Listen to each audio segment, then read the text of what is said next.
C'est sur un air de la diva Fayrouz que nous a accueilli Sarah Hamout, une artiste mosaïste qui aime l'art, les couleurs et la création, comme en témoignent les murs de sa demeure. Autodidacte, elle réalisera à ses débuts quelques tableaux avant de trouver dans des tesselles en pâte de verre la révélation. Depuis que j'étais jeune, je créais des objets en plâtre.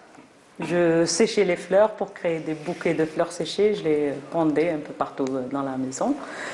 Et j'ai commencé le dessin il y a 20 ans à peu près. Je commençais à dessiner, à apprendre la peinture à la maison. J'étais à la maison à cette époque.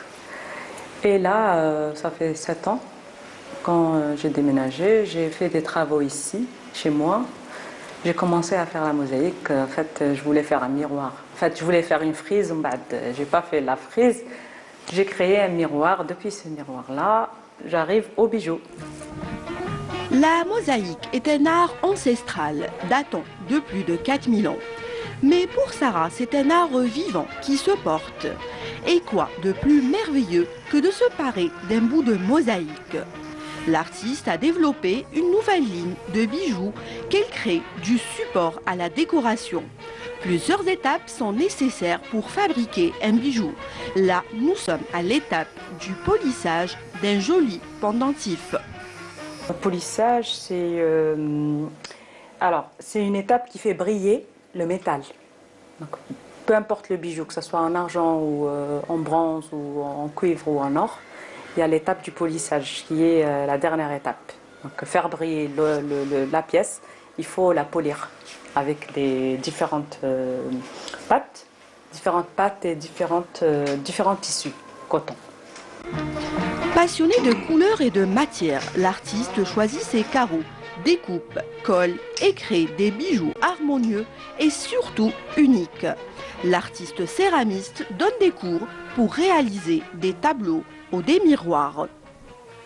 Je m'accroche à la mosaïque, je sais pas, j'aime bien couper et casser les pierres et les coller. Ça fait un travail qui a une âme. C'est une âme, quand on touche, c'est pas comme le dessin. Le dessin c'est plat, mais la mosaïque, non, on la touche, on peut la toucher. C'est une matière vivante, c'est naturel, puisque c'est de la pâte de verre, c'est naturel. Et c'est vivant, voilà. C'est pour ça que je me suis accrochée à la mosaïque. Je programme ça occasionnellement. En fait, occasionnellement, je programme des week-ends de 2 jours pour une petite formation de mosaïque, de tableaux, de miroirs. Sarah Hamout nous émerveille et nous ouvre la porte de la bijouterie en mosaïque et la garantie d'un savoir-faire rare et original. Chapeau bas l'artiste.